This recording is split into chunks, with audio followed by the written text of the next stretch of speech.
அரசு பள்ளி ஆசிரியராக வேண்டும் என்ற கனவோடு பயணிக்கக்கூடிய அனைத்து ஆசிரியர்களுக்கும் வணக்கம். குரூப் ஸ்டடி பண்ணுறது சரியா தப்பா அப்படிங்கிற கேள்வி குறித்து எங்களுக்கு நிறைய குழப்பங்கள் இருக்குது. அதனால் அதை பற்றி கொஞ்சம் சொல்லுங்கன்னு சொல்லி நிறைய தேர்வர்கள் கேட்டுக்கிட்டாங்க. அதன் அடிப்படையில் இந்த காணொலியை நான் பதிவிடுறேன்.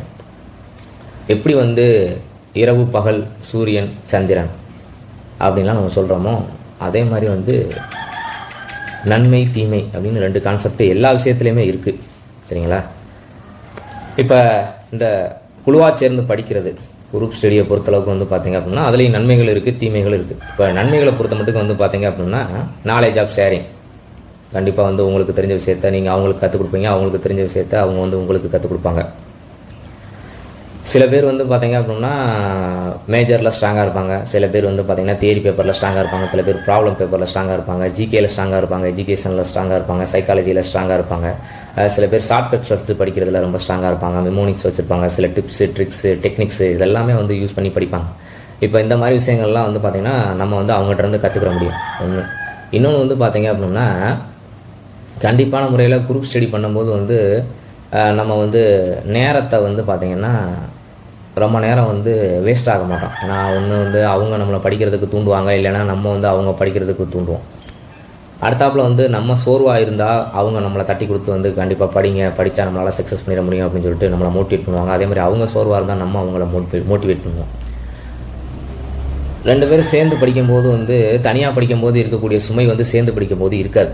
ஒரு விஷயத்தை தனியாக படிக்கும்போது இருக்க சுமையாக கருதக்கூடியது சேர்ந்து படிக்கும்போது பார்த்திங்கன்னா ரொம்ப சுகமாக அது ஈஸியாக சுமூகமாக அந்த விஷயத்தை நம்மளால் கற்றுக்கிற முடியும்.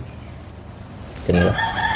இப்போ குரூப் ஸ்டடியில் இருக்கக்கூடிய தீமைகள் அப்படின்னு இன்னொரு பக்கத்தை பார்த்தோம் அப்படின்னா இப்போ நாலேஜ் ஆஃப் ஷேரிங்னு சொன்னால் சில பேர் நம்ம சொல்கிறத மட்டும்தான் பார்த்தீங்க அப்படின்னா காது கொடுத்து கேட்டுகிட்டே இருப்பாங்க. அவங்க சைட்லேருந்து எதுவுமே ஷேர் பண்ண மாட்டாங்க. அவங்களுக்கு தெரிஞ்ச விஷயத்தை அப்படியே பதுக்கி வச்சுக்கிடுவாங்க. அந்த மாதிரி நபர்களோட சேர்ந்து குரூப் ஸ்டடி பண்ணோம்னா அது குரூப் ஸ்டடியே கிடையாது.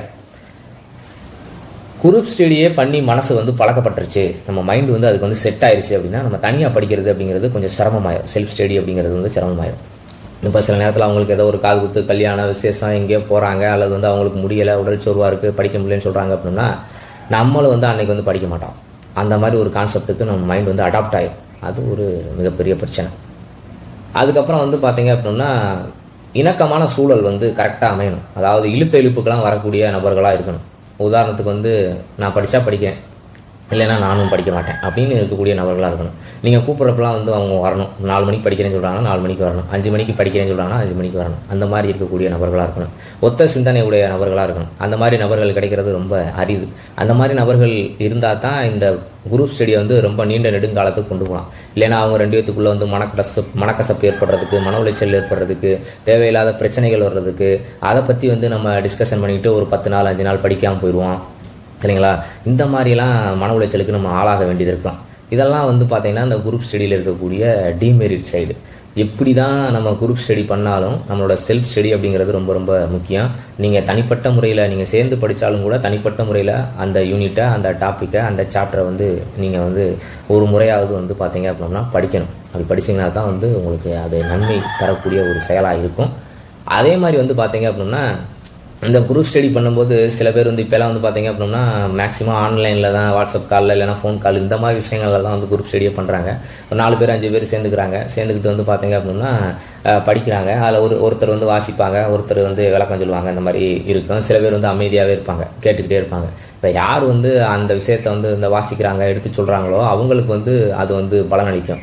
நம்ம சும்மா காதை கொடுத்து கேட்டுக்கிட்டே இருந்தோம் அப்படின்னா அது எந்த விதத்துலையும் நம்மளுக்கு பலன் அளிக்காது. வாசிக்கிறவங்களுக்கு அவங்களுக்கு அந்த விஷயம் ஓரளவுக்கு மெமரியாகும், ஸ்டோர் ஆகும். கேட்குற நம்மளோட அந்த வேலையை எடுத்து செய்கிறவங்களுக்கு அது ரொம்ப ரொம்ப யூஸ்ஃபுல்லாக இருக்கும். அதனால் அந்த மாதிரி விஷயங்கள்லாம் நம்ம ரொம்ப கவனமாக பார்த்துக்கிற வேண்டியது இருக்குது. எல்லா விஷயத்துலையுமே நன்மைகள் இருக்கும், தீமைகள் இருக்கும். நம்ம எப்படி அதை அணுகிறோம் அப்படிங்கிறத பொறுத்து தான் இருக்குது. அதனால் மிகச்சிறப்பாக படியுங்கள். அனைவரும் அரசு பள்ளி ஆசிரியராவதற்கு எனது மனமார்ந்த வாழ்த்துக்கள். நன்றி.